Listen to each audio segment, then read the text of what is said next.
Hello everyone, I hope you all are doing well. मेरा नाम है प्रशांत सिंह और मैं स्वागत करता हूं आप सबका दक्षिणा ई क्लासरूम प्लेटफॉर्म पे। तो गाइस, आज हम डिस्कस करने वाले केमिकल काइनेटिक्स का लेक्चर नंबर 7। लास्ट लेक्चर में यानी कि लेक्चर नंबर 6 में हमने कंप्लीट किया था फर्स्ट ऑर्डर काइनेटिक्स पूरी तरीके से।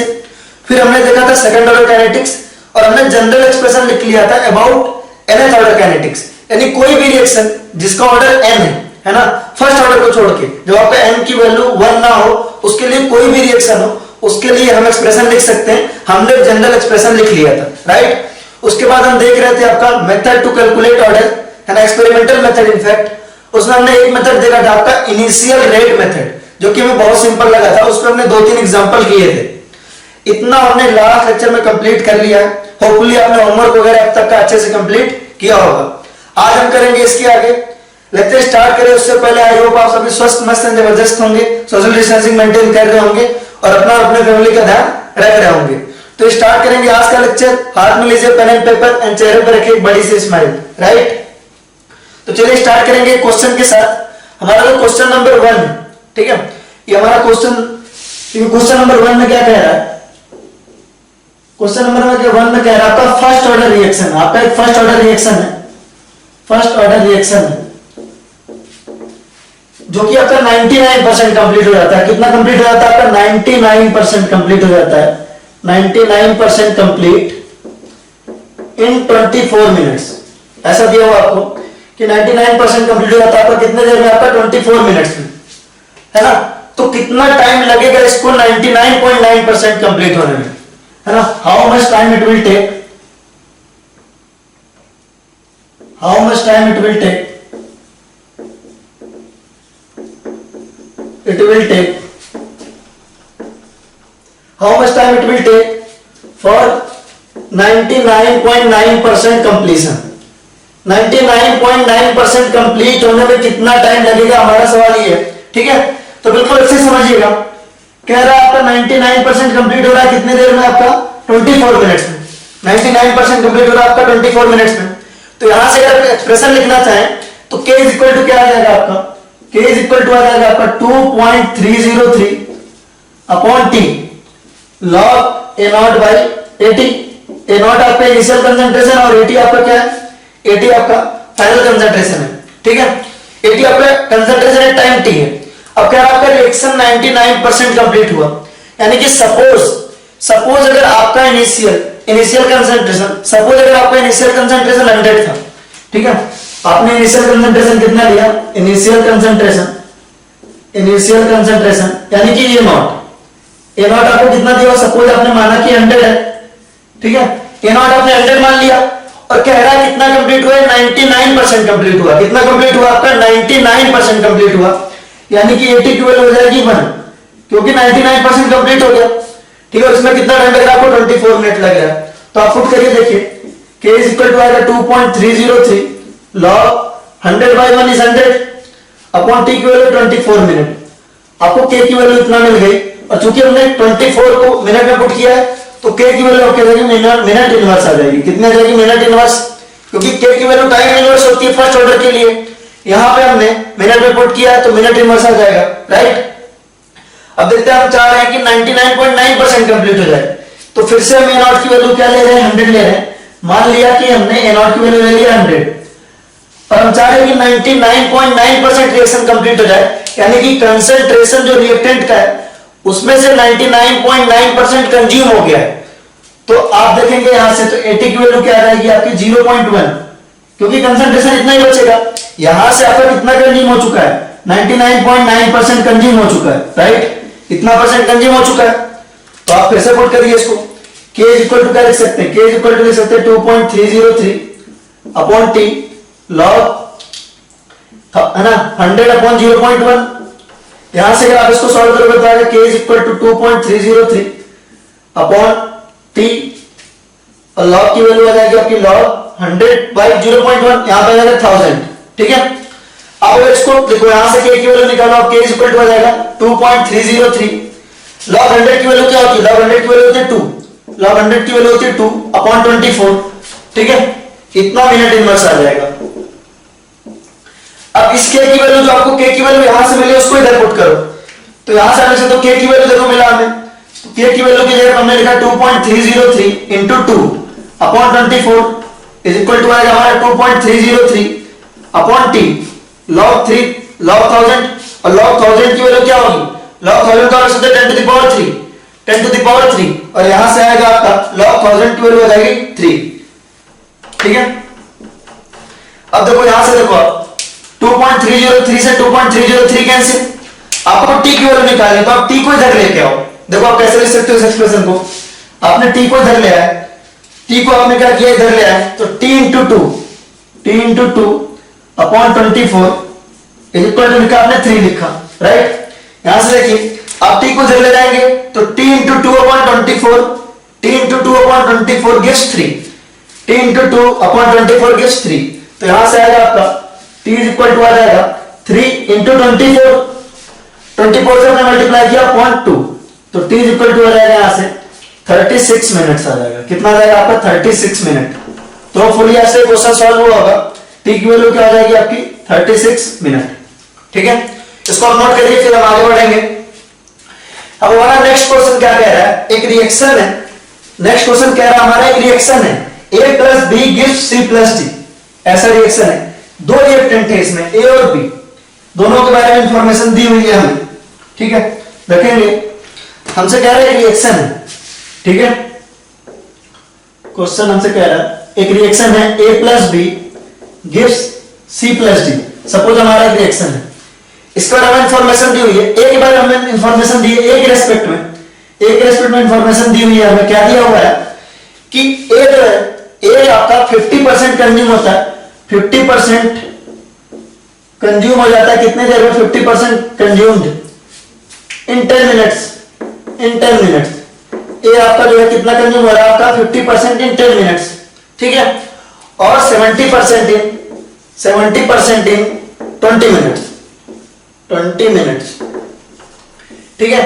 तो एक बार इंफॉर्मेशन दिया हुआ है आपको कि ए जो है आपका 50% कंज्यूम हो जाता है 10 मिनट्स में, और बी जो है आपका और 75% कंज्यूम हो जाता है आपका 20 मिनट में, और बी के बारे में क्या इंफॉर्मेशन दिया हुआ है, बी के लिए आपको एक ग्राफ दिया होगा, ठीक है, ये अच्छा क्वेश्चन है।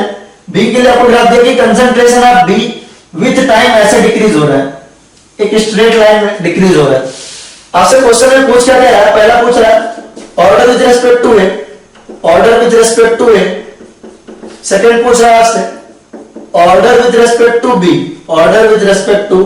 बी, और थर्ड आपसे पूछ रहा है ओवरऑल ऑर्डर, थर्ड आपसे क्या पूछ रहा है आपका ओवरऑल ऑर्डर, ठीक है। तो अब इसका देखेंगे सॉल्यूशन, ठीक है, कि कैसे इसको सॉल्व करेंगे। आप 1 मिनट आप खुद है ना 5 सेकंड आप इसको खुद ट्राई करिए कि कैसे इसको सॉल्व कर सकते हैं।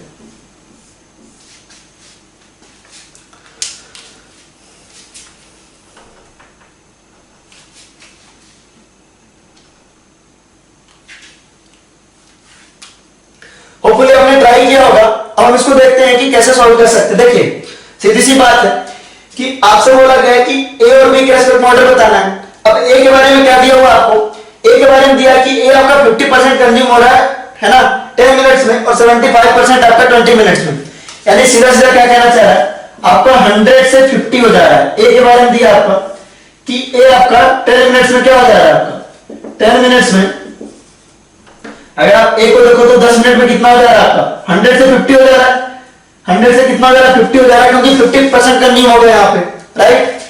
और 20 मिनट में आपका 75% कंज्यूम हो जा रहा है, 75% कंज्यूम हो जा रहा है, यहाँ पे आप लिख लीजिए 75% कंज्यूम्ड 75% कंज्यूम हुआ, इसका मतलब 50 से कहां आ गया 25 पे आ गया, है ना। और कितने देर में है 20 मिनट में, तो टोटल 20 मिनट में तो 10 मिनट हमने यहां लिखा, तो अगले 10 मिनट में यहां पे, ठीक है। तो 100 से 50 हुआ 10 मिनट्स में, है ना, और 50 से 25 हुआ 10 मिनट्स में। ये कैरेक्टरिस्टिक किस ऑर्डर का है, ये कैरेक्टरिस्टिक है आपका फर्स्ट ऑर्डर रिएक्शन का। किसका, आपका फर्स्ट ऑर्डर रिएक्शन का। तो ए के रेस्पेक्ट में ऑर्डर क्या होगा, ए के रेस्पेक्ट में ऑर्डर होगा 1, तो ऑर्डर विद रेस्पेक्ट टू आएगा, order with respect to A, order with respect to A आपका आएगा कितना 1। सेकंड आपसे कह रहा है, सेकंड आपसे order with respect to B पूछ रहा है, तो बी का तो सीधा सीधा विजुअल है कि बी का जो आपका कंसंट्रेशन है टाइम के साथ लिनियरली डिक्रीज कर रहा है और रिएक्शन आपकी कंप्लीट होती हुई दिख रही है ना। एग्जैक्ट हमने ड्रॉ किया था concentration of reactant versus time zero order reaction के लिए। ये किसका प्लॉट है आपका जीरो ऑर्डर रिएक्शन के लिए, पन्ना पलट के देखो जीरो ऑर्डर में हमने ऐसे प्लॉट किया है ना। हमारा जो कंसंट्रेशन ऑफ रिएक्टेंट है, concentration of reactant versus time T का प्लॉट हमारा कैसा आया था, इस तरीके का आया था जीरो ऑर्डर में। केवल जीरो ऑर्डर में प्लॉट ऐसा होता है, ठीक है। तो बी के रेस्पेक्ट में ऑर्डर क्या हुई, जीरो हो गई। Order with respect to B, order with respect to B क्या आ जाएगा आपका, जीरो आ जाएगा, सीधी सी बात है। Order with respect to A1 और order with respect to B आपका कितना है, जीरो है। तो ओवरऑल ऑर्डर निकालने में क्या, ओवरऑल ऑर्डर हम बता देंगे आराम से। ओवरऑल ऑर्डर हमारा कितना आ जाएगा, अगर आप रेट लॉ एक्सप्रेशन लिखो तो रेट लॉ इक्वल टू आएगा rate is equal to k a to the power 1 b to the power 0। तो ओवरऑल ऑर्डर आपका क्या आ जाएगा, 1 आ जाएगा, राइट। इसको नोट करें फिर आगे बढ़ेंगे। और लास्ट क्लास में थे है ना इनिशियल रेट मेथड पे, इनिशियल रेट मेथड हमने अच्छे से कंप्लीट कर लिया था है ना। हम अभी क्या कर रहे हैं, मेथड्स देख रहे हैं कैसे हम ऑर्डर बता सकते हैं, किसी भी रिएक्शन का ऑर्डर कैसे बता सकते हैं, इसके लिए हम मेथड्स देख रहे हैं। तो हमारा पहला मेथड था इनिशियल रेट मेथड जो हमने कंप्लीट कर लिया था। सेकंड हमारा ग्राफिकल मेथड, तो ग्राफिकल मेथड काफी इजी है। अगर आप ग्राफिकल मेथड देखो, अभी आपने ग्राफिकल मेथड का यूज किया था सिंपल, ठीक है। तो ग्राफिकल मेथड तो कुछ नहीं करना, अपने को ग्राफ अच्छे से पता है, जीरो ऑर्डर के भी सारे ग्राफ अपने को मालूम है और फर्स्ट ऑर्डर के भी सारे ग्राफ मालूम है। फॉर एग्जांपल अगर आपको ऐसा कुछ दिया हुआ है कि concentration of reactant versus time T का प्लॉट आपका इस तरह का है, क्या है, कंसंट्रेशन ऑफ रिएक्टेंट और वर्सेस टाइम टी का प्लॉट इस तरह का। अब concentration of reactant versus time T का प्लॉट इस तरह का किसमें आता था, आपका जीरो ऑर्डर में आता था। तो सिंपल ग्राफ देख के भी हमको ऑर्डर बताना आना चाहिए। तो ये आपका हो जाएगा क्या, जीरो ऑर्डर रिएक्शन। क्या हो जाएगा आपका, zero order reaction. It is as simple as that. अगर आपको कुछ ऐसा दिया है, सपोज आपको इस तरह का कुछ दिया हुआ, देखेंगे ध्यान से, इस तरह का कुछ दिया हुआ आपके कि जैसे मान लीजिए आपको दिया टी हाफ और यहां पे दिया concentration A not, initial concentration दिया है, टी हाफ और इनिशियल कंसंट्रेशन की वैल्यू दी है, इसके बीच का प्लॉट दिया हुआ है और आपको ये कांस्टेंट दिया हुआ है। आपको पता है कि फर्स्ट ऑर्डर रिएक्शन के लिए जो टी हाफ की वैल्यू होती है वो कितनी होती है आपकी 0.693 अपॉन के अगर कांस्टेंट है तो आपका टी हाफ भी कांस्टेंट होगा, वो ए नॉट पे बिल्कुल भी डिपेंड नहीं करेगा। तो ये किसका किसका प्लॉट है, ये आपका प्लॉट है फर्स्ट ऑर्डर रिएक्शन का। किसका प्लॉट है आपका, फर्स्ट ऑर्डर रिएक्शन का। तो काफी आसान है बताना इस तरीके से, ठीक है। ऑल्सो अगर आप देखो T half versus A not का प्लॉट आपका इस तरह का कुछ दिया हुआ है, टी हाफ है और आपका ए नॉट का प्लॉट इस तरह है। आपको पता है कि टी हाफ आपका ए नॉट के डायरेक्टली प्रोपोर्शनल किसमें होता था, आपका जीरो ऑर्डर रिएक्शन में होता था। जीरो ऑर्डर रिएक्शन में क्या होता है, आपका T half is equal to होता है आपका ए नॉट बाई 2k। तो जैसे जैसे आपका देखो ए नॉट जब जीरो होगा, ए नॉट की वैल्यू अगर जीरो है तो टी हाफ की वैल्यू भी जीरो होगी, और जैसे जैसे ए नॉट इंक्रीज करेगा आपके टी हाफ की वैल्यू भी क्या करेगी, इंक्रीज करेगी। तो सिंपल सी बात है कि आपका ये वाला प्लॉट किसका है, जीरो ऑर्डर का ही है। तो प्लॉट देख के भी हमको आराम से ऑर्डर बताना आना चाहिए। ये हमने ऑलरेडी उस है ना, हमने ग्राफ तो उसी टाइप प्लॉट कर लिए थे। तो ये वाला सेक्शन हमारे लिए बहुत ज्यादा इजी और आसान है, तो इसमें अपना ज्यादा टाइम वेस्ट नहीं करते हैं। चलिए नेक्स्ट हम देखते हैं, अगला हमारा क्या है, नेक्स्ट है हमारा integrated rate law method. Integrated rate law method कुछ अब किसी में भी अलग कुछ नहीं करेंगे। ये सारे मेथड अगर आपको मैं नहीं भी पढ़ा था तो आप खुद से दिमाग लगा के आराम से कर लेते, कोई भी मतलब इसको अलग से पढ़ने की इनफैक्ट जरूरत नहीं है, बट ठीक है हम अच्छे से देख लेते हैं जिससे हमारा क्वेश्चन के हिसाब से पता चले कि हम कैसे ऑर्डर बता पाएंगे, राइट। तो इंटीग्रेटेड रेट लॉ मेथड ऐसा देख रहे हैं, ये बहुत इजी है। इसको ट्रायल एंड एरर मेथड भी कह सकते हैं। क्या कह सकते हैं, ट्रायल एंड एरर मेथड भी कह सकते हैं। क्यों कहेंगे ऐसा, ट्रायल एंड एरर क्यों कह रहे हैं, इस पर हम आएंगे। ट्रायल एंड एरर मेथड भी कह सकते हैं, ट्रायल एंड एरर मेथड। अब क्यों कहते हैं ऐसा, इस पर हम आएंगे। आपको सपोज ऐसा कुछ दिया है, आपने डिफरेंट डिफरेंट टाइम पे कंसंट्रेशन ऑफ रिएक्टेंट ऑब्जर्व किया। टाइम आपने इधर रखा टाइम, और आपने इधर रखा कंसंट्रेशन ऑफ रिएक्टेंट। क्या रखा आपने? कंसंट्रेशन ऑफ रिएक्टेंट रखा। आपने फॉर एग्जांपल ऑब्जर्व किया कि time t is equal to 0 पे, time t is equal to 0 पे कंसंट्रेशन ऑफ रिएक्टेंट क्या है?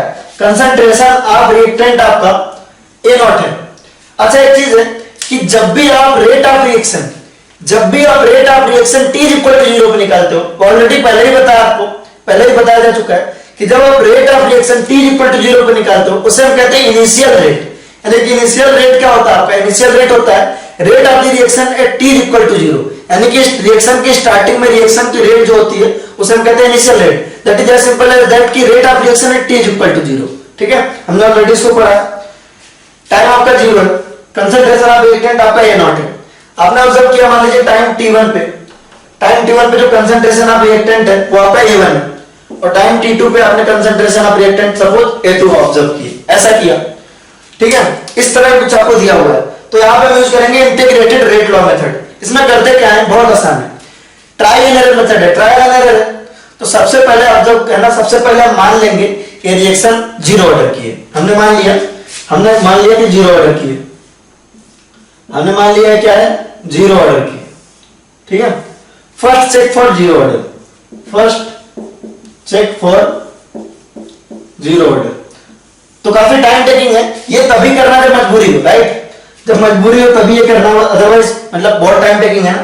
पहले हम 0 ऑर्डर के लिए चेक कर रहे हैं, तो 0 ऑर्डर के लिए कैसे चेक करेंगे? इस पे आते हैं, फर्स्ट चेक फॉर 0 ऑर्डर। तो 0 ऑर्डर में क्या होता है? 0 ऑर्डर में हमने ऑब्जर्व किया हो कि A naught AT is equal to क्या होता है? AT is equal to A not minus KT। यहां से आप देख सकते हो KT को उधर ले जाओ तो आ जाएगा आपका प्लस KT, और AT को उधर ले जाओ तो आएगा आपका A नॉट माइनस AT। यहां से आएगा आपका K is equal to A not minus AT upon T। तो आप एक काम करो, आप K की वैल्यू निकालो यहां से और यहां से। तो आप यहां से निकाल सकते हो, K1 लिख सकते हो, है ना? K की वैल्यू निकाल रहे हैं हम इसी रिएक्शन के लिए 0 ऑर्डर मान के। K की वैल्यू हम लिख रहे हैं, पहला सिंपल देख लो। K की वैल्यू आप क्या लिख सकते हो? K की वैल्यू आप लिख सकते हो कि A not minus A1, A not minus A1। A not आपका इनिशियल कंसंट्रेशन, A1 आपका टाइम T अपॉन आपको टाइम कितना लगा? T1। आपको टाइम कितना लगा? T1। तो आपकी K की वैल्यू इतनी आ गई। ठीक है, अब इसको K1 मान लो। अब फिर से K की वैल्यू निकालो दूसरे वाले के लिए, मतलब दूसरे ऑब्जर्व है ना, जो हमारा ऑब्जर्वेशन है उसके लिए निकालना है। तो K2 हम निकालेंगे A not minus A2 upon T2। Simple सी बात है, ये आपका क्या हुआ? Initial concentration. A2 आपका है कंसंट्रेशन है टाइम T2 अपॉन T2, इतना टाइम लगा। तो सीधी सी बात हमने 0 ऑर्डर मान के किया। अगर आपका रिएक्शन 0 ऑर्डर होगा तो यहां से जो K की वैल्यू आएगी और यहां से जो K की वैल्यू आएगी क्वाइट ऑब्वियसली वो इक्वल होना चाहिए, राइट? अगर 0 ऑर्डर होगा तो K1 और K2 की वैल्यू क्या होना चाहिए? इक्वल होना चाहिए, क्योंकि रेट कांस्टेंट तो किसी भी रिएक्शन के लिए एक ही होगा ना। तो K1 और K2 क्या होना चाहिए? Equal. If K1 is equal to K2 then it is क्या? 0 ऑर्डर रिएक्शन। सिंपल, हमारा सेटिस्फाई हो गया। लकीली हमारा पहले केस में काम चल गया। Then it is 0 order reaction, 0 order reaction. वैसे आप इस टॉपिक को ना लेस इंपॉर्टेंट में मार्क करो। ये जो आपका rate law, initial rate method है, ग्राफिकल मेथड है, इंटीग्रेटेड रेट लॉ मेथड है, इन सब पे क्वेश्चंस आमतौर पे कम ही आते हैं। एक बार आईआईटी जेईई 2010 में आया था, मतलब इस पे इंटीग्रेटेड रेट लॉ पे ही आया था। ठीक है, तो कम आते हैं, कम इंपॉर्टेंट है, लेकिन जानना चाहिए। तो अगर K1 is equal to K2 आ गया तो ये क्या है? पक्का 0 ऑर्डर रिएक्शन है। सिंपल सी बात है, हमने माना 0 ऑर्डर। हमने यहां से K1 और K2 को वैल्यू दोनों ऑब्जर्वेशन के लिए, एक बार हमने इस ऑब्जर्वेशन के लिए और एक बार हमने इस ऑब्जर्वेशन के लिए K1 और K2 की वैल्यू निकाल ली। K1 और K2 की वैल्यू निकाल ली।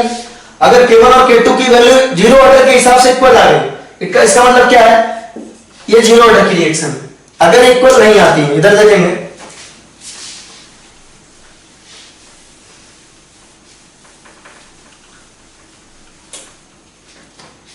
if K1 is not equal to K2, if K1 is not equal to K2, अगर बराबर नहीं है तो ये 0 ऑर्डर तो नहीं है, तो ये 0 ऑर्डर तो नहीं है। Then not a 0 order, not a 0 order, not a 0 order reaction. Zero order reaction नहीं है, इसका मतलब हम क्या करेंगे, आगे चेक करेंगे, हम लिखेंगे check for first order reaction, check for first order reaction. आपके कोर्स में जीरो और फर्स्ट ऑर्डर ही है, तो जीरो और फर्स्ट ऑर्डर तक मिल जाएगा, लेकिन अगर ना मिले तो सेकंड ऑर्डर के लिए भी चेक कर लेना, कोई बड़ी बात नहीं है, सेकंड ऑर्डर का एक्सप्रेशन भी आपको पता है अच्छे से। तो फर्स्ट ऑर्डर के लिए हमने इसको चेक किया, तो फर्स्ट ऑर्डर के लिए क्या होगा, K1 आएगा पर K1 is equal to 2.303 upon T1 log A0 by A1, log A0 by A1, ठीक है, A0 A1, K1 की वैल्यू ये हो जाएगी और K2 की वैल्यू क्या हो जाएगी, K2 की वैल्यू जाएगी 2.303 upon T2 log A0 by A2, ठीक है। इसको याद नहीं करना है तो आपको अच्छे से मालूम है। अब यहां से आप कंपेयर कर लो K1 और K2 की वैल्यू, अगर K1 और K2 जो है आपका इक्वल आता है then it is first order. If K1 is equal to K2 equal है आपका, तो आपका आ जाएगा फर्स्ट ऑर्डर, क्या आ जाएगा आपका फर्स्ट ऑर्डर। इफ K1 वैसे आ जाएगा, यहां तक आपका आ जाएगा क्योंकि आपके कोर्स में फर्स्ट ऑर्डर तक है, लेकिन अगर नहीं आता है तो K1 is not equal to K2, then check for second order, then check for second order. तो ऑब्वियसली आपको समझ में आ गया ट्रायल एंड एरर मेथड है, हमको पहले से कुछ आइडिया नहीं है, हम जो है पहले हम जीरो ऑर्डर के लिए चेक करते हैं। वैसे मैं आपको एक हिदायत दूं तो जीरो और आपका वन में आ जाएगा, पहले आप वैल्यूज देख के कंपेयर थोड़ा सोचने की कोशिश किया करो कि ये जीरो लग रहा है या वन लग रहा है। मैं नहीं कहता उसको देख के मार दो, पहले आप वैल्यूज देख के थोड़ा सोचने की कोशिश किया करो कि ये जीरो है, जीरो ऑर्डर है, फर्स्ट ऑर्डर है, क्या आपका जीरो ऑर्डर है या फर्स्ट ऑर्डर है, उस हिसाब से चेक करो। अगर आपको फर्स्ट ऑर्डर लग रही है तो पहले फर्स्ट ऑर्डर के लिए चेक कर लो, अगर वो जीरो ऑर्डर लग रही है तो पहले जीरो ऑर्डर के लिए चेक कर लो, फिर आप दूसरे के लिए चेक करो, राइट। चलिए इसको नोट करिए, फिर हम एक क्वेश्चन इस पे करते हैं।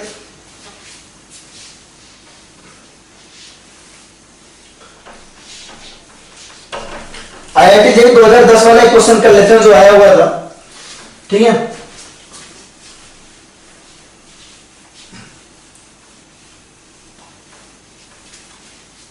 कुछ ऐसा था क्वेश्चन, क्वेश्चन में क्या दिया हुआ था आपका, क्वेश्चन में दिया हुआ था कि आपका एक रिएक्टेंट है जो आपका प्रोडक्ट दे रहा है, ठीक है, एक रिएक्टेंट है जो आपका प्रोडक्ट दे रहा है और आपको दिया हुआ था, यहां पे दिया हुआ था टाइम और यहां पे दिया हुआ था कंसंट्रेशन ऑफ रिएक्टेंट। टाइम के साथ कंसंट्रेशन ऑफ रिएक्टेंट दिया हुआ था, क्या क्या वैल्यूज दी हुई थी उसको देखते हैं।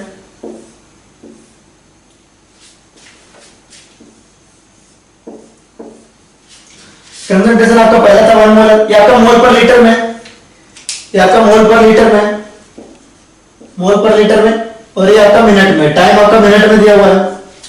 1 मोलर, ये आपका 0.75 मोलर, आपका 0.4 मोलर और 0.1 मोलर, है ना, ये वैल्यू दी हुई थी। और टाइम की वैल्यू दिया हुआ था आपका 0 time t, t is equal to 0। यहां पे दिया होता है इतना, यहां पे दिया होता है ये, और यहां पे दिया होता है आपका ये, ठीक है। इसके लिए पूछा था, ऐसा ऑब्जर्वेशन दिया था रिएक्टेंट गिव्स प्रोडक्ट और टाइम और कंसंट्रेशन ऑफ रिएक्टेंट की वैल्यू आपको दी हुई थी और पूछा था ऑर्डर ऑफ रिएक्शन। क्या पूछा था आपसे, ऑर्डर ऑफ रिएक्शन, ठीक है, ऑर्डर ऑफ रिएक्शन। अब ऐसा दिखा तो आपको ऑब्वियसली आइडिया लग गया यहां पे कौन सा रूल अपनाएंगे अपन, यहां पे हम फॉलो करेंगे आपका इंटीग्रेटेड रेट लॉ मेथड, ठीक है। सॉल्यूशन, किसी भी, अब देखो यहां पे बहुत सारी वैल्यूज है, किसी भी दो वैल्यूज के लिए आपको करना है, हम इसको लेके कर देते हैं, ठीक है, किसी को भी आप लेके करिए, कोई इशू की बात नहीं, ठीक है। देखिए आपने क्या किया, आप यहां से लिखिए K1, K1 is equal to क्या, A0 minus A1 upon T1, ठीक है। तो K1 इक्वल टू A0 क्या आपका 1 और A1 की वैल्यू 0.75 अपॉन T1 की वैल्यू 0.05, यहां से आ जाएगा 0.25 अपॉन 0.05, ये आ रहा आपका 5, ये कितना आ रहा आपका 5, और ये आपका टाइम मिनट में, ठीक है। तो K1 की अभी यूनिट नहीं ले सकते क्योंकि हमको अच्छे से नहीं मालूम है ना कि ये आपका K1 की यूनिट ऑब्वियसली नहीं ले सकते क्योंकि हमें मालूम नहीं है ना कि ये फर्स्ट ऑर्डर है कि सेकंड ऑर्डर है कि क्या है। तो अब इसको ऐसे छोड़ देते हैं, यहाँ पे हम इसको वैल्यू लिख दिए, हम ऐसे चेक कर रहे हैं ना कि भाई ये जीरो ऑर्डर, लेकिन जीरो ऑर्डर के लिए चेक कर रहे हैं तो हम मिनट इनवर्स लिख देते हैं, कोई दिक्कत की बात नहीं, सॉरी मोल पर लीटर, मोल पर लीटर मिनट इनवर्स, ठीक है। अब K2 के लिए चेक करेंगे, K2 देखेंगे, इसके लिए चेक कर रहे हैं A0 minus A2 upon T2 is equal to आपका A0 की वैल्यू आपकी 1 ए नॉट की वैल्यू 1 और A2 की वैल्यू आपकी कितनी 0.4 अपॉन आपका टाइम है 0.12 पहले आपका 0.6 अपॉन 0.12 पहले 5 मोल पर लीटर पर मिनट। तो ये जीरो ऑर्डर रिएक्शन थी, पहले ट्रायल में हमारा आ गया, तो हमारे लिए बल्ले बल्ले सिचुएशन है, हमें फर्स्ट ऑर्डर के लिए चेक नहीं करना पड़ेगा। तो K1 इज इक्वल टू क्या आ गया, K1 is equal to K2 आ गया, यानी रेट कांस्टेंट आपका ना, मतलब K1 K2 आ गया, यानी कि रेट कांस्टेंट तो कांस्टेंट ही है, K1 is equal to K2 आ गया, इसका मतलब क्या है आपका जीरो ऑर्डर रिएक्शन ही है, यानी कि हमने सही सोचा था, it is a zero order reaction, zero order reaction, right. चलिए इसको नोट करिए, फिर हम आगे बढ़ेंगे।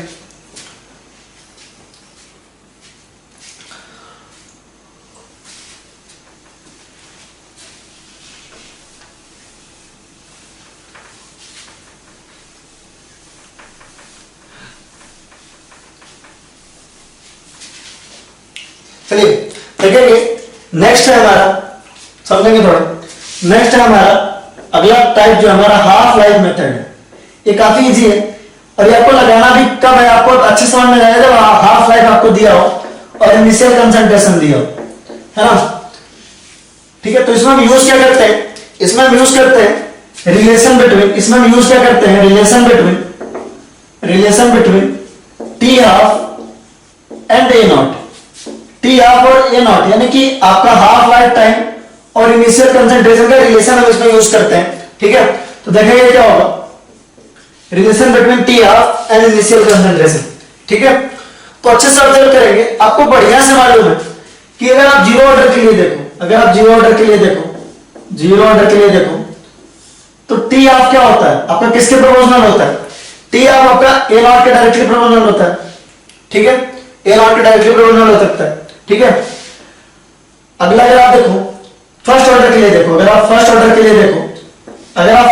लिए देखो तो टी ऑफ आपका इंडिपेंडेंट ऑफ ए नॉट होता है, टी ऑफ आपका ए नॉट के ऊपर डिपेंड ही नहीं करता, या आप ऐसे कह सकते हो कि आपका ये आपका किसके ऊपर डिपेंडेंट होता है, ए टू ए नॉट पे पावर जीरो पे, ए नॉट के पावर जीरो पे क्या होता है, डायरेक्टली प्रोपोर्शनल होता है, इस पर डिपेंड ही नहीं कर रहा है ना, तो आप मान सकते हो A not to the power zero. Second order के लिए देखो तो टी ऑफ किसके प्रोपोर्शनल होता है आपका, 1 अपॉन ए नॉट के, टी ऑफ आपका किसके लिए सेकंड ऑर्डर के लिए आता है क्या, 1 अपॉन ए नॉट के आता है, अगर आपको याद हो तो, नहीं आता तो आप करके देखिए, सेकंड ऑर्डर के लिए टी ऑफ कितना आता है, 1 अपॉन ए नॉट के आता है, तो इसके प्रोपोर्शनल है। या आप यूं कह सकते हो कि टी ऑफ जो है वो डायरेक्टली प्रोपोर्शनल टू क्या है, ए नॉट पे पावर -1 है, ए नॉट पे पावर -1 है, राइट। ये आपका जीरो ऑर्डर के लिए, आपका फर्स्ट ऑर्डर के लिए, आपका सेकंड ऑर्डर के लिए। ओवरऑल आपको एक जनरल बात बताऊं, फॉर nth ऑर्डर इसको आप याद रखेंगे, आपके लिए अच्छा रहेगा। फॉर nth ऑर्डर जो टी हाफ है, मैंने पहले बताया था मैथमेटिकल चैप्टर है, खूब मैथमेटिक्स का यूज है, लेकिन इस चैप्टर को मैक्सिमम मैंने इजी बनाया है, मतलब कितने इजी तरीके से हम रिएक्शन को देख सकें, क्वेश्चन को सॉल्व कर सकें, है ना। तो अच्छी टेक्निक के थ्रू हमने इसको काफी इजी बनाया है, अदरवाइज इसमें खूब सारे एक्सप्रेशन है और खूब सारी मैथमेटिक्स है, लेकिन फिर भी हमारा काफी हद तक अभी तक आसान हो गया। तो फॉर nth ऑर्डर देखेंगे, फॉर nth ऑर्डर जो टी ऑफ होता है डायरेक्टली प्रोपोर्शनल होता है ए नॉट पे पावर 1 माइनस n। अब आप देख लो यहां से पुट करा के, ठीक है। आप अगर जीरो ऑर्डर को देखो, अगर आप n इक्वल टू 0 पुट करो, तो टी ऑफ आपका किसके प्रोपोर्शनल आ रहा है, ए नॉट पे पावर 1, वो हमको यहां पे दिख रहा है। अगर आप n इक्वल टू 1 यानी फर्स्ट ऑर्डर के लिए पुट करो, तो T half is directly proportional to आपका कितना आएगा, A not to power 1 minus 1 यानी 0, इंडिपेंडेंट होता हुआ हमें दिख भी रहा, राइट। n इक्वल टू 2 पे देखो, T half is directly proportional to A naught 1 minus 2, 1 minus 2 is what, -1, वो हमारा वो भी ऑब्जर्वेशन है। इसी तरीके से अगर आप थर्ड ऑर्डर के लिए देखोगे तो टी ऑफ आपका किसके प्रोपोर्शनल हो जाएगा, आपका A not to the power 1 minus 3 is -2, right. आराम है हमारे लिए यहां से लिखने के लिए। तो बेसिकली आपको हाफ लाइफ मेथड में क्या करना है उस पे आते हैं। ये तो मैंने आपको जनरल ऑब्जर्व, अभी तक मैंने आपको ये बताया कि टी हाफ आपका कैसे कैसे वेरी करता है, राइट, ठीक है। अब देखो हम आते हैं कि हाफ लाइफ टाइम में हम करते क्या है, है ना, हाफ लाइफ टाइम में हम कैसे बता सकते हैं कि हमारा क्या है, ठीक है। जैसे मान लीजिए सिंपल आपसे क्वेश्चन पूछा, सिंपल आपसे क्वेश्चन पूछा, समझेंगे ध्यान से आप, ठीक है। सिंपल आपसे क्वेश्चन पूछा कि अगर इनिशियल कंसंट्रेशन ए नॉट को हमने डबल किया, ए नॉट को हमने क्या किया, डबल किया, हमसे पूछा कि भाई, है ना, कि ए नॉट को हमने डबल किया, इनिशियल कंसंट्रेशन पहले जितना था उसका हमने 2 गुना कर दिया, और टी ऑफ भी क्या हो गया, टी ऑफ भी क्या हो गया, डबल हो गया, टी ऑफ भी क्या हो गया, डबल हो गया, ठीक है। तो आपसे पूछ रहा ऑर्डर ऑफ रिएक्शन क्या है, आपसे पूछ रहा ऑर्डर ऑफ रिएक्शन क्या है, आपसे पूछ रहा ऑर्डर ऑफ रिएक्शन क्या है। आपने कहा भाई टी ऑफ को आपने क्या किया, डबल किया, सॉरी इनिशियल कंसंट्रेशन को डबल किया, तो आपका टी ऑफ भी डबल हो गया, इनिशियल कंसंट्रेशन को आपने डबल किया और आपका टी ऑफ भी डबल हो गया। इसका मतलब टी ऑफ आपका ए नॉट के क्या डायरेक्टली प्रोपोर्शनल है, यानी कौन सा ऑर्डर, फर्स्ट ऑर्डर, ठीक है, सॉरी जीरो ऑर्डर, कौन सा ऑर्डर आपका, जीरो ऑर्डर रिएक्शन है, क्या आपका जीरो ऑर्डर रिएक्शन, राइट। आपने ए नॉट को डबल किया तो आपका टी ऑफ भी डबल हो गया, यानी ये क्या है, जीरो ऑर्डर रिएक्शन है, यानी कि क्या आपका टी ऑफ आपका क्या है, ए नॉट के प्रोपोर्शनल है। अगर आप जीरो ऑर्डर के लिए तो टी ऑफ क्या होता है, equal to A naught by 2 क्या होता है। तो अगर आप ए नॉट को डबल कर रहे हो, ए नॉट को डबल कर रहे हो तो टी ऑफ भी क्या हो रहा है, आपका डबल हो रहा है, ठीक है। नेक्स्ट क्वेश्चन देखेंगे, इसको करें, जरूर करें, अभी आपको आसान लग सकता है लेकिन बाद में भूलने लग जाएगा। ऊपर से इस चैप्टर में मैथमेटिक्स खूब सारा है, ठीक है, तो इसके भूलने के चांसेस थोड़ा ज्यादा होते हैं, और मतलब आई मीन नीट के बच्चों के लिए, लेकिन हमने इसको बहुत आसानी से अच्छे से किया, तो हम लगातार रिवीजन में रहेंगे तो इसको हम नहीं भूलेंगे, पक्की बात है, राइट। चलिए नेक्स्ट देखेंगे, नेक्स्ट हमारा क्वेश्चन है, नेक्स्ट क्वेश्चन हमारा है, कह रहा है कि अगर हमने ए नॉट को डबल किया, हमने इनिशियल कंसंट्रेशन को डबल किया, हमने फॉर एग्जांपल ले लिया कि इनिशियल कंसंट्रेशन को डबल किया, ठीक है, और टी ऑफ आपका क्या हुआ, टी ऑफ जो है वो अनचेंज रहा, वो अनचेंज हो रहा, चेंज हुआ ही नहीं। आपको पता है किस रिएक्शन के लिए, है ना, टी ऑफ जो है इनिशियल कंसंट्रेशन पे डिपेंड ही नहीं करता, फर्स्ट ऑर्डर के लिए, किसके लिए, आपका फर्स्ट ऑर्डर के लिए। तो आपका रिएक्शन आंसर क्या हो जाएगा, आपका फर्स्ट ऑर्डर हो जाएगा, क्या हो जाएगा आपका आंसर, फर्स्ट ऑर्डर, क्योंकि फर्स्ट ऑर्डर का टी ऑफ क्या होता है, फर्स्ट ऑर्डर का टी ऑफ होता है 0.693 के अपॉन के। तो ये आपका ए नॉट से क्या इंडिपेंडेंट है, अगर ये इंडिपेंडेंट है तो आपका ए नॉट को डबल करो, ट्रिपल करो, हाफ करो, 1/8 करो, कोई फर्क नहीं पड़ता, टी ऑफ आपका अनचेंज ही रहेगा, ठीक है। अब इसको नोट करिए, फिर आगे बढ़ेंगे।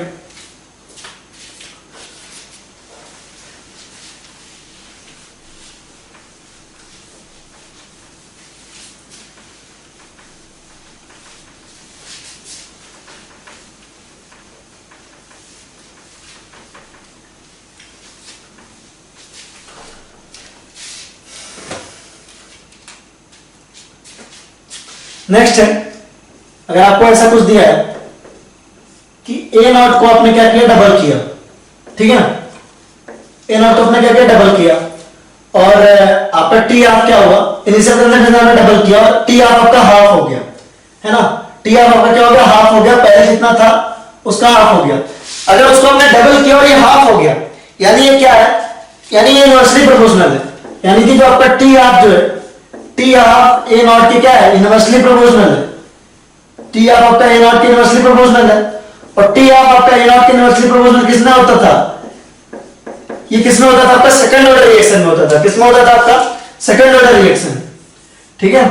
तो सेकंड ऑर्डर रिएक्शन के लिए आपको जाएगा, यानी ये क्या है, सेकंड ऑर्डर रिएक्शन है कि आपने ए नॉट को क्या किया, ए नॉट को आपने इनिशियल कंसंट्रेशन को डबल किया, तो टी ऑफ आपका क्या होगा, डिक्रीज होगा, हाफ हो जाएगा।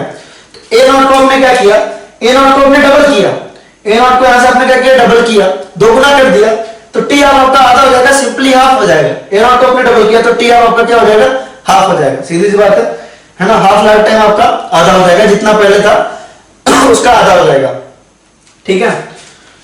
आप सिंपल एक एक्सप्रेशन लिख सकते हो, वैसे इसका काम नहीं आएगा, लेकिन आप लिख सकते हो कि जैसे मान लीजिए कि टी हाफ, है ना, मान लिया कि पहले आपका कुछ इनिशियल कंसंट्रेशन था, ए नॉट 1 ले लीजिए उसको, उस पे आपका टी हाफ जो था वो कितना था, आपका टी हाफ 1 था सपोज, ठीक है।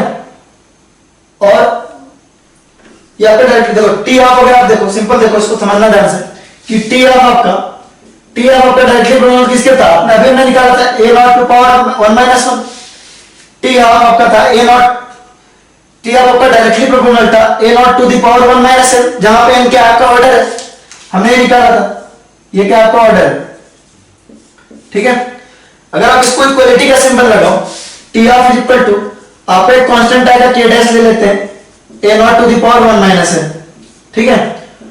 अब आपको दो अलग अलग वैल्यू पे चाहिए, ए नॉट के किसी एक वैल्यू पे टी हाफ क्या है और ए नॉट की दूसरी वैल्यू पे टी हाफ क्या है। वैसे याद रखना जरूरी नहीं है, नॉट इंपॉर्टेंट, क्योंकि क्वेश्चन आपका ऐसे ही हो जाएगा जैसे मैं आपको बता रहा हूं, आपको याद रखना जरूरी नहीं, राइट। क्वेश्चन आपका ऐसे हो जाएगा, सिंपली हो ही जा रहा था क्वेश्चन, है ना। तो उसके लिए ये जरूरी नहीं है, आप इसको चाहो तो बोल भी सकते हो, है ना, चाहो तो आप इसको, है ना, ये आप समझ लो केवल कि आपका टी हाफ की मान लीजिए इनिशियल वैल्यू, टी हाफ की आपकी एक वैल्यू है आपकी ए नॉट 1, के डैश आपने आप लिखा, यहां पे लिखा आपने ए नॉट 1 पे पावर 1 माइनस 1, ठीक है। इनिशियल कंसंट्रेशन की जब आपकी वैल्यू कुछ थी तो उस पर टी हाफ की वैल्यू इतनी थी, और दूसरा आप मान लीजिए कि अगर आपने इसी इनिशियल कंसंट्रेशन की वैल्यू चेंज कर दी, के डैश ए नॉट 2, इनिशियल कंसंट्रेशन की वैल्यू चेंज कर दी तो टी हाफ की वैल्यू कितनी हो जाएगी, तो यहां पे आएगा 1 माइनस एन। आप दोनों को डिवाइड कर दो तो आएगा आपका T half 1 upon T half 2 is equal to, K dash से के डैश कैंसिल हो जाएगा, A naught 1 upon A naught 2 पे पावर 1 माइनस एन, जहां पे एन क्या आपका ऑर्डर है, जहां पे एन क्या आपका ऑर्डर ऑफ रिएक्शन। मैं भी आपको बता रहा हूं कि ये इंपॉर्टेंट नहीं है बिल्कुल भी, लेकिन आप यहां से निकाल सकते हो आराम से, ठीक है, बिल्कुल आसानी से निकाल सकते हो। जैसे आप यही वाला क्वेश्चन कर लीजिए, मान लीजिए यही वाला क्वेश्चन करना है आपने, ठीक है, ए नॉट डबल करने पे टी हाफ आपका हाफ हो जाएगा तो ऑर्डर क्या होगा, मान लीजिए यही क्वेश्चन है, वैसे इंपॉर्टेंट नहीं है क्योंकि कर तो हमने यहां ही लिया, लेकिन चलिए देख लेते हैं, ठीक है। तो आपको क्वेश्चन में क्या दिया, ए नॉट आपने डबल कर लिया, तो आपका ए नॉट 1 आपका था कुछ, ए नॉट 1 आपका कुछ था, ठीक है, और जो ए नॉट 2 है उसकी वैल्यू क्या है, 2 टाइम्स आप ए नॉट 1 है, 2 टाइम्स आप ए नॉट 1 है, क्योंकि आपने क्या किया, ए नॉट 1 को क्या कर दिया, डबल कर दिया, तो ए नॉट 2 की वैल्यू क्या होगी, 2 टाइम्स ए नॉट 1, ठीक है। आपका टी हाफ आपका कुछ था, टी हाफ 1 आपका कुछ था, और टी हाफ आपका 2 जो है, टी हाफ 2 जो है वो आपका क्या है, हाफ है इसका, तो आप लिखोगे half of the T half 1, आप इसमें पुट करो T half 1 upon T half 2। अब जो आपका हाफ रहता है वो पहले वाले का हाफ हो गया है, पहले वाले का हाफ हो गया, तो आप लिखोगे 1/2 इंटू टी हाफ 1, यहां से आपका टी हाफ 1 कैंसिल होगा टी हाफ 1 से, और 1/2 आपका 1/2 यहां है, ऊपर जाएगा तो 2 आ जाएगा, इज इक्वल टू, आप इसके इक्वल क्या लिखते हो, ये लिखते हो 2 इज इक्वल टू, लिखोगे आप ए नॉट 1 पावर ए नॉट 2, और ए नॉट 2 आपका किसके इक्वल है, 2 ए नॉट 1 के, 2 ए नॉट 1 के, ठीक है, तो पावर 1 माइनस है, यहां से अगर आप सॉल्व करो तो 2 इज इक्वल टू आएगा आपका 1/2, यहां पे ए नॉट 1 से ए नॉट कैंसिल आएगा 1/2 टू द पावर 1 माइनस है। अब 1/2 पे कितना पावर हो कि यहां 2 आ जाए, तो आपको पता है कि n/1 की, देखो अगर आप देखो यहां से अगर आप देखो तो 1/2 टू द पावर अगर -1 लगाओ that will be equal to 2, यानी कि 1 माइनस n की वैल्यू, 1 माइनस n की वैल्यू कितनी होनी चाहिए, -1, 1 माइनस n की वैल्यू होगी आपकी -n, यहां से आ जाएगा n is equal to 2, n is equal to कितना आ जाएगा 2, आप करके देख लो। तो आपको ये वाला मेथड डिफिकल्टी लगा हुआ है, इसमें इतना सारा माथापच्ची है, आप इसी से करो, डायरेक्टली कर लोगे आराम से, ठीक है।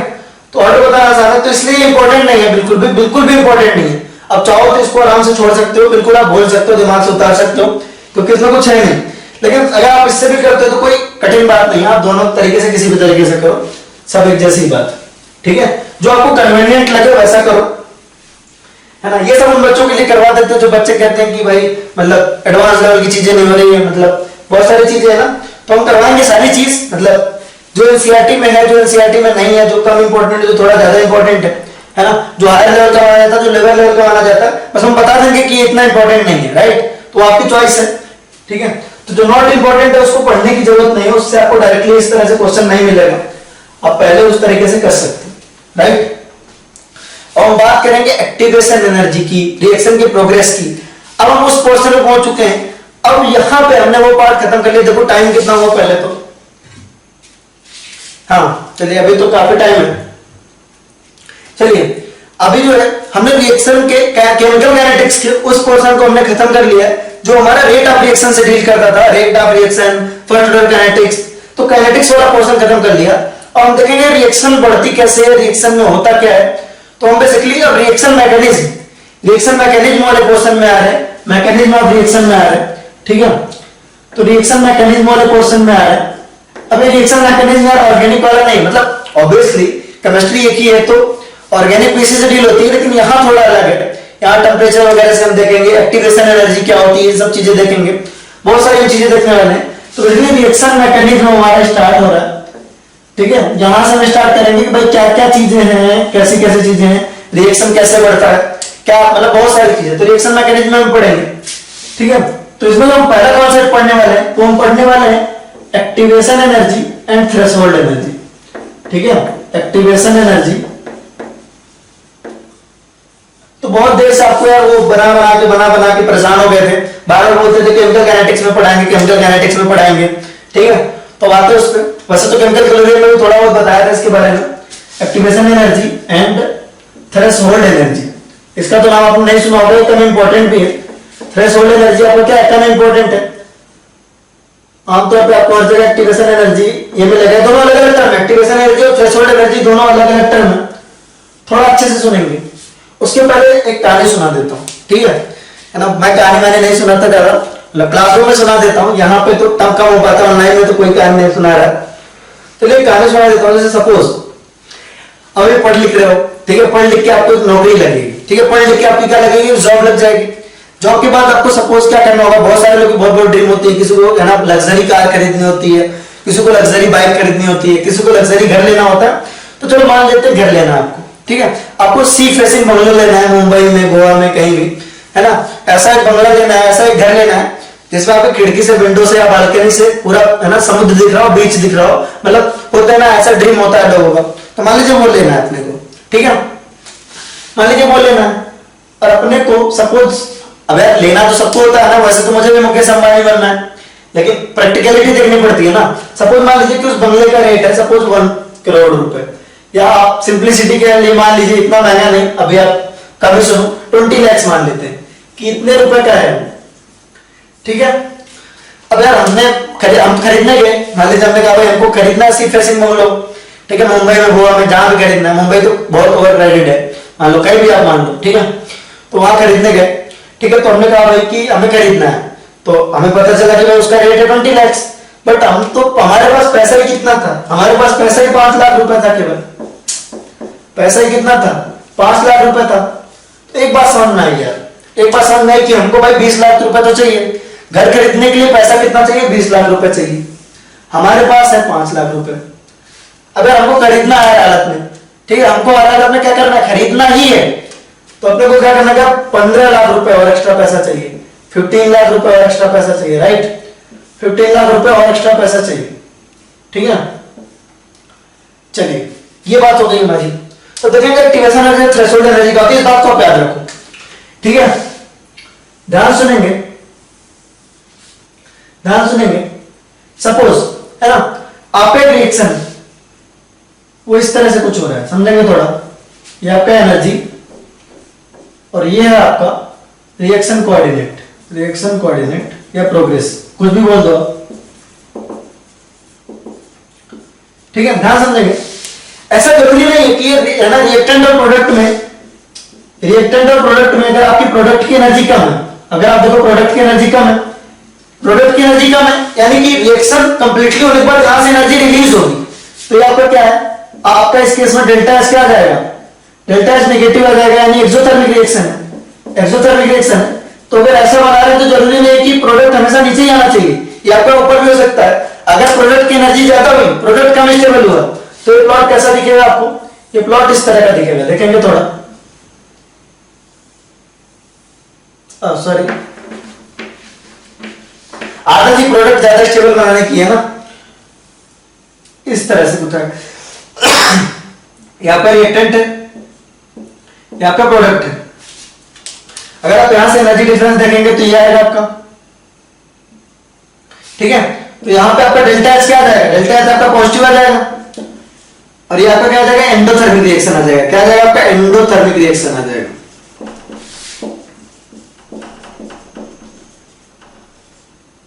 राइट, ये आपका एंडोथर्मिक रिएक्शन। ठीक है, ध्यान देंगे यहाँ पे थोड़ा। अब अच्छे समझेंगे कि आपका एक्टिवेशन एनर्जी और थ्रेशोल्ड एनर्जी का होता है। अच्छे समझेंगे, ध्यान देंगे कि भाई देखो, हमसे कहा गया कि भाई आपको घर खरीदना है तो 20 लाख एनर्जी होनी चाहिए। अगर आपको घर खरीदना है तो 20 लाख रुपए होने चाहिए, तो है ना, मॉलिक्यूल से भी यही कहा गया कि भाई अगर आपको रिएक्शन करवाना है तो इतनी एनर्जी तो होनी चाहिए, है ना। इतनी एनर्जी होगी तभी रिएक्टेंट यहां से इधर आ पाए, इतनी एनर्जी होगी तभी यहां से आ पाएगा। तो भाई ये जो आपको बोल दिया कि 20 लाख रुपए आपको होना ही चाहिए, है ना, तो ये एनर्जी क्या है कि भाई अगर आपको रिएक्शन करवाना है तो इतनी एनर्जी होनी चाहिए, यहां से लेके यहां तक की एनर्जी होनी चाहिए, ये आपको इतनी एनर्जी होनी चाहिए। इसे हम कहते हैं थ्रेशोल्ड एनर्जी, है ना। तो लिखेंगे कि आपको भाई रिएक्शन करवाने के लिए कितनी एनर्जी होनी चाहिए, उसको हम कहते हैं थ्रेशोल्ड एनर्जी। ये ना डिफरेंस बहुत कम बच्चों को क्लियर हो पाता है, और मतलब आप एनसीईआरटी वगैरह में चेक करोगे तो थ्रेशोल्ड एनर्जी का नाम नहीं है, लेकिन होना चाहिए क्योंकि इंपॉर्टेंट कॉन्सेप्ट है, अच्छे से क्लियर होना चाहिए, है ना। तो हम यहाँ थ्रेशोल्ड से भी पढ़ेंगे क्योंकि थ्रेशोल्ड और एक्टिवेशन में बहुत सारे लोगों को डिफरेंस ही नहीं पता होता ठीक से। सुनेंगे ध्यान से, हमारा threshold energy, threshold energy, threshold energy क्या होती है देखेंगे, लिखेंगे थ्रेशोल्ड एनर्जी में लिखेंगे minimum energy of a molecule, minimum energy of a molecule या minimum energy of a reagent, minimum energy of a molecule या minimum energy of a reagent, minimum energy of a molecule to enter into a chemical reaction, to enter into a chemical reaction. Minimum energy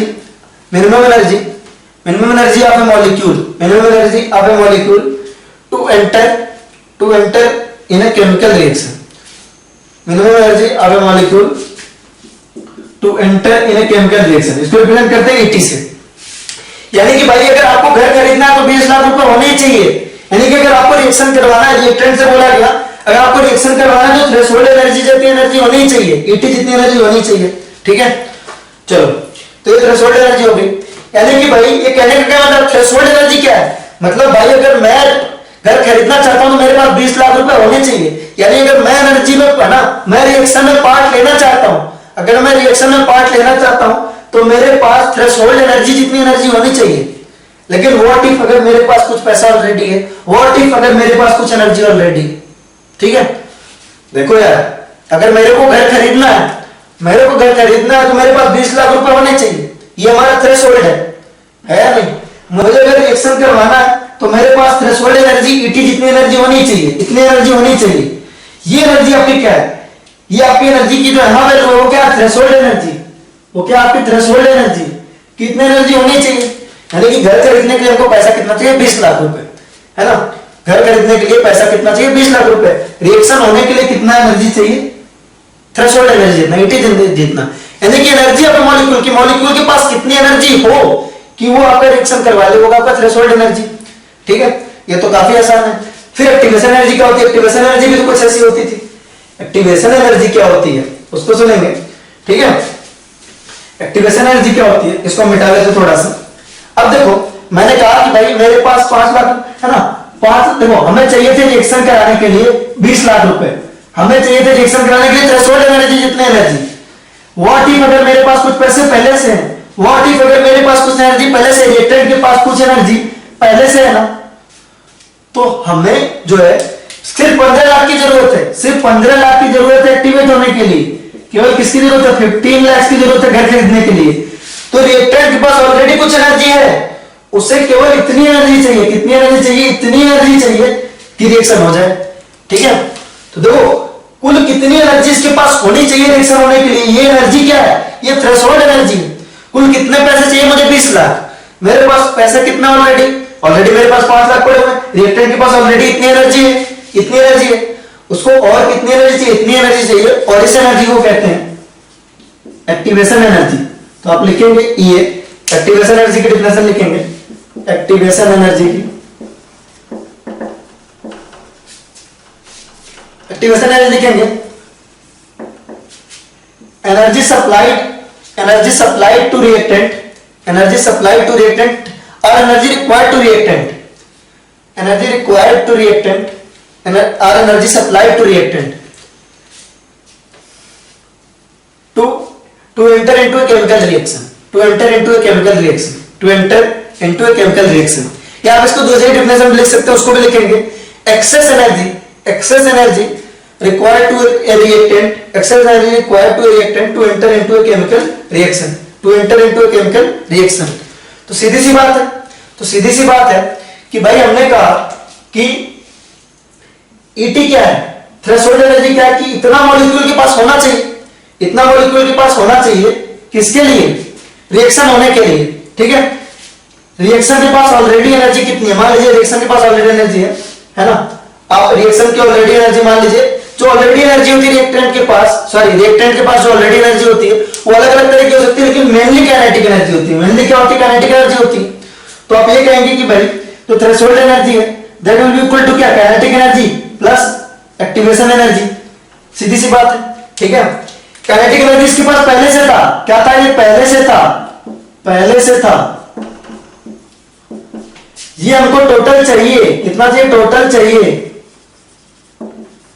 ठीक है, पहले से था, total इतना चाहिए, है ना। इसकी हमें जरूरत है, इसकी हमें क्या है, जरूरत है। तो देखो थोड़ा है, थोड़े की जरूरत है, गाना सुना आपने, थोड़ा है, थोड़े की जरूरत है। तो टोटल इतने है ना, थोड़ा है, थोड़े की जरूरत है। तो देखो ऑलरेडी देखो हमें टोटल एनर्जी कितनी चाहिए, थ्रेशोल्ड एनर्जी जितनी टोटल एनर्जी चाहिए इस बैरियर को पार करने के लिए, है ना। इस बैरियर को पार करने के लिए जो टोटल एनर्जी चाहिए, यानी कि total energy to enter in a chemical reaction, जो उस मॉलिक्यूल के पास होना चाहिए, जब वो उसको पार कर रहा हो तो उस मॉलिक्यूल के पास कितनी एनर्जी होगी, थ्रेशोल्ड जितनी। जब मैं घर खरीद रहा हूँ तो कितना पैसा दे रहा हूँ, 20 लाख जितना। ठीक है, मेरे पास ऑलरेडी कितना, 5 लाख रुपए, मेरे पास ऑलरेडी क्या, काइनेटिक एनर्जी, और हमें एडिशनल जरूरत क्या है, एक्टिवेशन एनर्जी की। एडिशनल एनर्जी की जरूरत क्या है, 15 लाख रुपए की। ये हमारा एक्टिवेशन एनर्जी। इसको बाकायदा अपने वर्ड्स में कायदे से लिख लीजिए। ठीक है, यहां पर लिख भी लीजिए, थोड़ा है, थोड़े की जरूरत है, राइट।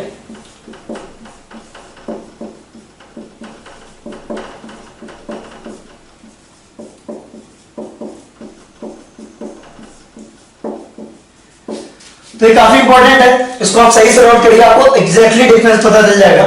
ठीक है, आप इसको कायदे से नोट कर लीजिए। तो मॉलिक्यूल के पास अपनी खुद की एनर्जी कितनी होनी चाहिए जब वो बैरियर पार कर रहा हो, थ्रेशोल्ड एनर्जी जितनी, उसके पास ऑलरेडी कुछ एनर्जी है, एक्टिवेशन एनर्जी उसमें ऑलरेडी करोगे तो टोटल इतनी एनर्जी हो जाएगी। It is as simple as that. ठीक है, चलो अब हम बात करेंगे, है ना, वो लोग जो जुगाड़ू होते हैं। इंडिया में जुगाड़ भी चलता है ना, इंडिया में हमारा जुगाड़ भी चलता है, आपको पता है अच्छे से। ठीक है,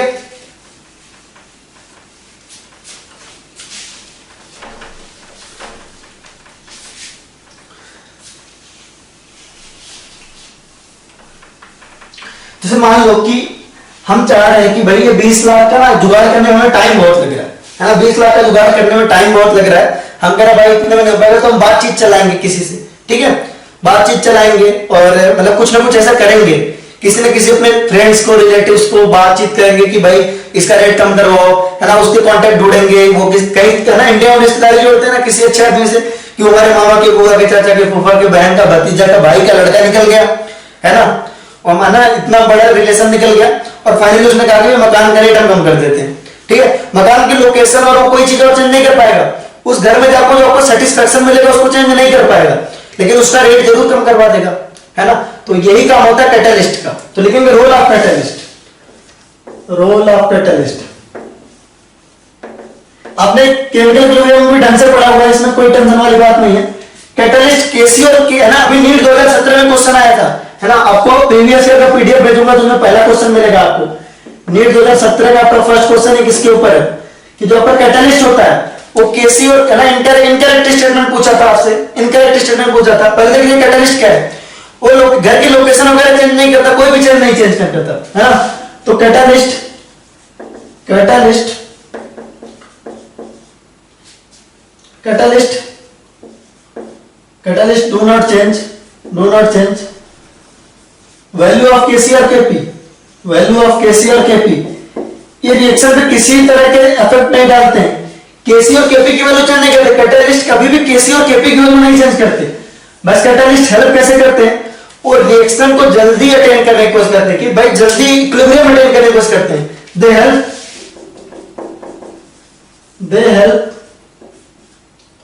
to attain equilibrium at faster rate,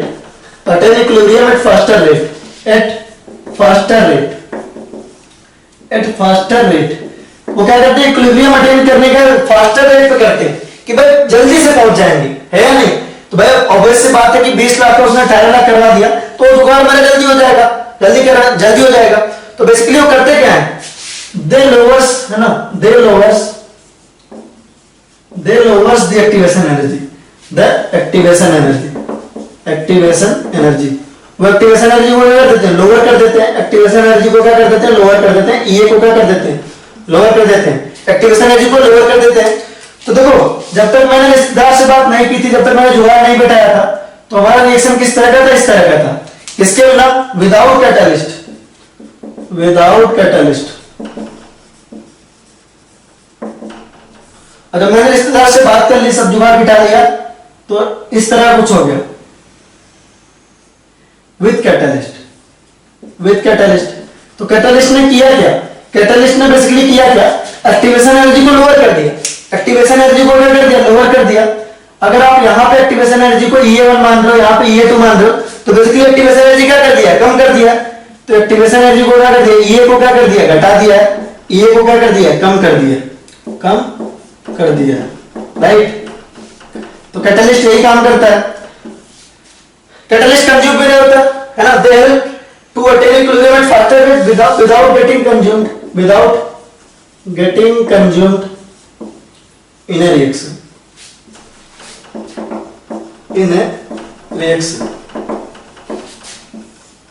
इसको आप नोट करिए, फिर आगे बढ़ेंगे।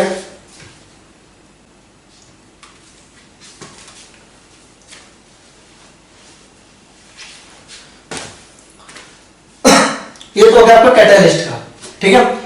चलिए नीट 2017 में क्वेश्चन भी आया था, उसमें बहुत सारी स्टेटमेंट दी थी कैटलिस्ट के बारे में। और फाइनली एक क्वेश्चन आया था, एक स्टेटमेंट ऐसा दिया हुआ था कि कैटलिस्ट से आपके केसी और केपी की वैल्यू चेंज हो जाती है। वो चीज होती नहीं होती। इनकरेक्ट स्टेटमेंट आपको बताना था, तो वही आपका हो जाएगा। इनकरेक्ट स्टेटमेंट क्या होगा कि भाई वो केसी और केपी की वैल्यू चेंज नहीं करता, लेकिन उसमें दिया था कि चेंज करता है, तो गलत हो जाएगा। बहुत लेटेस्ट क्वेश्चन है, 2017 का क्वेश्चन है, ठीक है। चलिए नेक्स्ट देखते हैं, टेम्परेचर डिपेंडेंस देख रहे हैं, ठीक है, कि टेम्परेचर डिपेंडेंस क्या होता है, कि रिएक्शन में आपका टेम्परेचर पे क्या फर्क पड़ता है। टेम्परेचर डिपेंडेंस,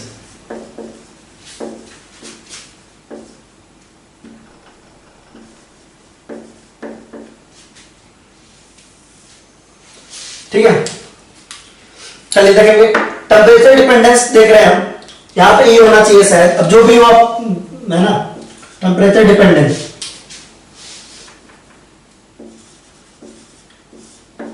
अपना स्पेलिंग का थोड़ा सीन रहता है, व्हाट्सएप ऑटो करेक्ट आ गया, डिपेंडेंट लिखो, आगे भी स्पेलिंग अपने आप आ जाती है ना, थोड़ा कंफ्यूजन रहता है। मुद्दे की बात करते हैं, तो टेम्परेचर डिपेंडेंस आ रहा है कि जैसे जैसे हम टेम्परेचर बढ़ाएंगे, अभी हम जनरल इंट्रोडक्शन का पार्ट कर लेते हैं, टाइम लगभग हो गया है, नेक्स्ट क्लास में बहुत अच्छे से बात करेंगे, मतलब इसके आगे ऑब्वियसली इसके आगे बात करेंगे।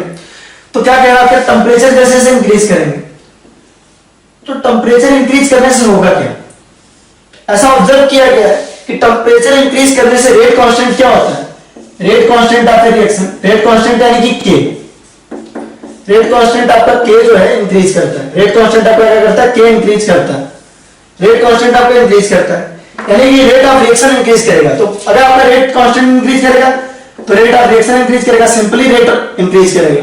तो मैंने आपको पहले ही बताया था कि, है ना, टेम्परेचर बढ़ाने पे रेट ऑफ रिएक्शन, कोई भी रिएक्शन हो, चाहे वो एंडोथर्मिक हो चाहे एक्सोथर्मिक हो, either it is endothermic or it is exothermic, कैसा भी हो आपका, एंडोथर्मिक हो एक्सोथर्मिक हो, कोई फर्क नहीं पड़ता। आपका टेम्परेचर बढ़ाने पे रेट बढ़ेगा ही बढ़ेगा। कैसे बढ़ता है, डोंट वरी, हम आएंगे उस पे, आएंगे कि लॉजिक क्या है, सब पाएंगे, एग्जैक्ट रिलेशन पे आएंगे, लॉजिक क्या है उस पे आएंगे, सब पे आएंगे हम, डोंट वरी। टेम्परेचर बढ़ाने पे रेट बढ़ता ही है, रेट कांस्टेंट बढ़ता है, रेट बढ़ता है, ठीक है। होता क्या है एक्चुअली टेम्परेचर जब हम बढ़ाते हैं, टेम्परेचर जब हम बढ़ाते हैं तो कोलिजन इंक्रीज करती है, कोलिजन फ्रीक्वेंसी इंक्रीज करती है। ऑब्वियस बात है, अभी हम आगे पढ़ेंगे कोलिजन थ्योरी करके कि रिएक्शन होने के लिए कोलिजन होना जरूरी है। आगे हम पढ़ेंगे कि जब टेम्परेचर बढ़ाते जाएंगे तो हमारा कोलिजन बढ़ेगा, collision between molecule increases, collision बढ़ता जाएगा, ठीक है। अब क्या बढ़ता है, कोलिजन बढ़ जाएगा, ठीक है। टेम्परेचर बढ़ाओगे तो आपका कोलिजन बढ़ेगा और कोलिजन इंक्रीज करेगा, टेम्परेचर बढ़ाओगे कोलिजन को इंक्रीज करेगा, कोलिजन इंक्रीज करेगा तो फाइनली रेट इंक्रीज करेगा, रिएक्शन और फास्टर रेट पे होने लग जाएंगी। सीधी सी बात है, टेम्परेचर बढ़ाओगे उससे एनर्जी मिलेगी, उनको क्या मिलेगी, आपकी एनर्जी मिलेगी, है या नहीं। टेम्परेचर बढ़ाओगे तो उनको एनर्जी मिलेगी, एनर्जी मिलेगी तो उससे क्या होगा, वो एक्टिवेट होने लग जाएंगे, है या नहीं। यार थोड़ा था, थोड़े की जरूरत थी तो टेम्परेचर दे रहे हो, तो थोड़े की जरूरत थी तो पूरी कर रहे हो, थोड़ा है थोड़े की जरूरत है, टेम्परेचर देके आप थोड़े की जरूरत पूरी कर रहे हो, तो ये मॉलिक्यूल्स को क्या करते हैं, एक्टिवेट करते हैं, मॉलिक्यूल्स को क्या करते हैं, मॉलिक्यूल्स को एक्टिवेट कर देगा, एनर्जी दे रहे ना उसको। अब हमारा क्या हो रहा है, मॉलिक्यूल्स को एक्टिवेट कर रहे हैं हम बेसिकली टेम्परेचर देके, ठीक है। जब टेम्परेचर दे रहे हो तो मॉलिक्यूल्स की एनर्जी बढ़ रही है, अब प्रोबेबिलिटी बढ़ रही है कि वो उस टेम्परेचर बैरियर को पार करेंगे, अब प्रोबेबिलिटी बढ़ रही है कि वो क्या करेंगे, उस जो पहाड़ है, बड़ी सी पहाड़ी है उसको पार करेंगे। टेम्परेचर बढ़ेगा, कोलिजन बढ़ेगा, है ना, ज्यादा रेट बढ़ेगी, सीधी सी बात है। टेम्परेचर बढ़ रहा है यार, आप पैसे दे रहे हो ना यार उसको, टेम्परेचर बढ़ रहा है, उसका टेम्परेचर बढ़ रहा है तो जो थोड़ा था रिएक्शन की, रिएक्टेंट की खुद की एनर्जी, आप टेम्परेचर दे रहे हो तो उसको एक्टिवेशन एनर्जी तो प्रोवाइड कर रहे हो, तो आपका कोलिजन बढ़ेगा, कोलिजन बढ़ेगा तो रेट बढ़ेगा, है या नहीं, ठीक है। मॉलिक्यूल को एक्टिवेट कर देंगे, सीधी सी बात है, ठीक है। अब देखेंगे थोड़ा सा, ठीक है। आगे हमारा एग्जैक्ट रिलेशन, कि एग्जैक्ट रिलेशन क्या होता है, ठीक है। तो ऐसा ऑब्जर्व किया गया, आपको याद नहीं रखना, ऐसा ऑब्जर्व किया है कि अगर आप 10 डिग्री सेल्सियस टेम्परेचर बढ़ाएंगे, 10 डिग्री सेल्सियस टेम्परेचर अगर आप इंक्रीज कर रहे हैं लगभग, ठीक है, तो ऐसा ऑब्जर्वेशन है, सब में एग्जैक्ट नहीं होगा लेकिन अप्रोक्सीमेटली एनसीईआरटी की लाइनें याद रखना जरूरी है, अप्रोक्सीमेटली एनसीईआरटी की लाइनें याद रखना जरूरी है। अगर आप 10 डिग्री सेल्सियस टेम्परेचर बढ़ाएंगे, अगर आप टेम्परेचर को 10 डिग्री सेल्सियस से इंक्रीज कर रहे हैं तो जो आपका रेट कांस्टेंट है वो अप्रोक्स कितना इंक्रीज कर जाएगा, अप्रोक्स इंक्रीज कर जाएगा 10 डिग्री सेल्सियस टेम्परेचर बढ़ाने पे जो आपका रेट कांस्टेंट है वो लगभग डबल हो जाएगा। रेट कांस्टेंट क्या हो जाएगा आपका, डबल हो जाएगा, रेट कांस्टेंट क्या हो जाएगा आपका, डबल हो जाएगा, राइट। तो 10 डिग्री सेल्सियस अगर आप टेम्परेचर बढ़ा रहे हैं अप्रोक्सीमेटली तो रेट कांस्टेंट आपका क्या हो जाएगा, डबल हो जाएगा, के की वैल्यू क्या हो जाएगी, डबल हो जाएगी, राइट, ठीक है। ये लगभग रेट कांस्टेंट डबल हो जाएगी।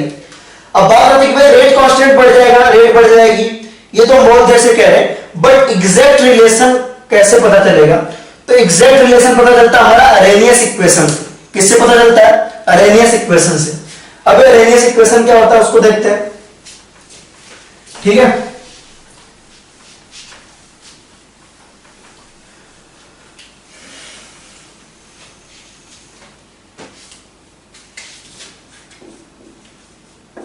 Arrhenius equation, Arrhenius equation, Arrhenius equation आपको कहता है, Arrhenius equation basically rate constant और टेम्परेचर के बीच का रिलेशन है। किसके बीच का रिलेशन है, रेट कांस्टेंट के यानी कि रेट कांस्टेंट, रेट कांस्टेंट और किसका रिलेशन है आपका, एंड टेम्परेचर का रिलेशन है। किसका relation, rate constant and temperature का। ये क्या कहता है, इसके हिसाब से जो रेट कांस्टेंट होता है के, दैट इज इक्वल टू आपका A E to the power minus E A upon R T, इसके इक्वल होता है। K is equal to A E to the power minus E upon R T, ठीक है। तो देखिए यहां पे जो है, ठीक है, यहां पे जो आपका ई है दैट इज इक्वल टू क्या, एक्टिवेशन एनर्जी। ये क्या है आपका, एक्टिवेशन एनर्जी है, ये आपका एक्टिवेशन एनर्जी है, राइट। आर आपका आइडियल गैस कांस्टेंट है, आर आपका आइडियल गैस कांस्टेंट है। ये अभी जूल में मेजर करेंगे, एक्टिवेशन एनर्जी जूल पर मोल में मेजर करेंगे, जूल पर मोल में, ठीक है। इस सब हम आएंगे अगली क्लास में आएंगे, डोंट वरी। अभी हमारा टाइम जा रहा है तो हम यहीं पे बेसिकली बाइंड अप करेंगे। आइडियल गैस इक्वेशन, आर आपका आइडियल गैस कांस्टेंट है, या आप यूनिवर्सल गैस कांस्टेंट बोल सकते हैं इसको, universal gas constant, universal gas constant, universal gas constant बोलते हैं, गैस कांस्टेंट बोलते हैं, आइडियल गैस कांस्टेंट बोलते हैं, बहुत सारा नाम है इसका। टी आपका टेम्परेचर, टी आपका क्या है, टेम्परेचर, ठीक है। और ए को क्या कहते हैं, ए को हम कहते हैं, ठीक है, ए को कहते हैं हम अरेनियस कांस्टेंट, ए को क्या कहते हैं हम Arrhenius constant, Arrhenius constant, Arrhenius constant कहते हैं। या फिर इसको हम कहते हैं फ्रीक्वेंसी फैक्टर, क्या कहते हैं हमारा फ्रीक्वेंसी फैक्टर, क्या कहते हैं हम फ्रीक्वेंसी फैक्टर, या इसका एक और नाम है। देखो क्योंकि ये एक्सपोनेंशियल के पहले आया है, एक्सपोनेंशियल के पहले आया, या तो एक्सपोनेंशियल है, इस एक्सपोनेंशियल के पहले आया तो इसे आप प्री एक्सपोनेंशियल फैक्टर भी कहते हो, क्या कहते हो आप pre exponential factor, pre exponential factor. तो इसके बहुत सारे नाम है आपके, अरेनियस कांस्टेंट, अरेनियस फैक्टर है या नहीं, फ्रीक्वेंसी फैक्टर या प्री एक्सपोनेंशियल फैक्टर है ना, फैक्टर। तो बेसिकली अभी सिर्फ अपने को इतना पता है ना, टेम्परेचर डिपेंडेंस में बस इतनी बात पता है ना, ज्यादा नहीं पता है कि टेम्परेचर जब हम बढ़ाते हैं, तो हम टेम्परेचर इंक्रीज करते हैं, किसी भी रिएक्शन के दौरान हम टेम्परेचर इंक्रीज करते हैं, तो चाहे वो एंडोथर्मिक रिएक्शन हो, चाहे वो एक्सोथर्मिक रिएक्शन है, रेट इंक्रीज करती है, अराउंड 10 डिग्री सेल्सियस इंक्रीज पे रेट कांस्टेंट आपका डबल हो जाता है, क्योंकि कोलिजन बिटवीन मॉलिक्यूल इंक्रीज हो जाता है, एक्टिवेशन उसको मिल जाती है, मॉलिक्यूल एक्टिवेटेड हो जाते हैं, राइट, ठीक है। तो टेम्परेचर बढ़ाने पे रेट कांस्टेंट इंक्रीज करता है, और टेम्परेचर बढ़ाने पे टेम्परेचर बढ़ाने पे रेट कांस्टेंट क्या करता है, इंक्रीज करता है या नहीं। और कैसे करता है ये पता चलता है अरेनियस इक्वेशन से, अरेनियस इक्वेशन क्या है आपका, रेट कांस्टेंट और टेम्परेचर के बीच का रिलेशन है, K is equal to A e to the power minus CA upon RT। E आपका एक्टिवेशन एनर्जी है, R आपका आइडियल गैस कांस्टेंट है, यूनिवर्सल गैस कांस्टेंट है, T आपका टेम्परेचर है, और A आपका है अरेनियस कांस्टेंट या फ्रीक्वेंसी फैक्टर, या इसको हम प्री एक्सपोनेंशियल फैक्टर भी कहते हैं, क्योंकि एक्सपोनेंशियल से पहले आ रहा है, एक्सपोनेंशियल से पहले आ रहा है। तो इसी को हम एलैबोरेट करेंगे अगले क्लास में, है ना, इसी से स्टार्ट करेंगे कि आपका टेम्परेचर बढ़ाने पे रेट कांस्टेंट वगैरह वो क्या हो रहा है, मतलब हम अभी बेसिकली इस इक्वेशन को लिखे हैं, इसको हम एक्सप्लेन और इसको हम और डिटेल में इस बारे में बात करेंगे नेक्स्ट क्लास से। तो लेक्चर नंबर 7 आप केमिकल काइनेटिक्स की कहानी होती है खत्म। तो अच्छे से पढ़ाई करिए, take care, tata bye bye.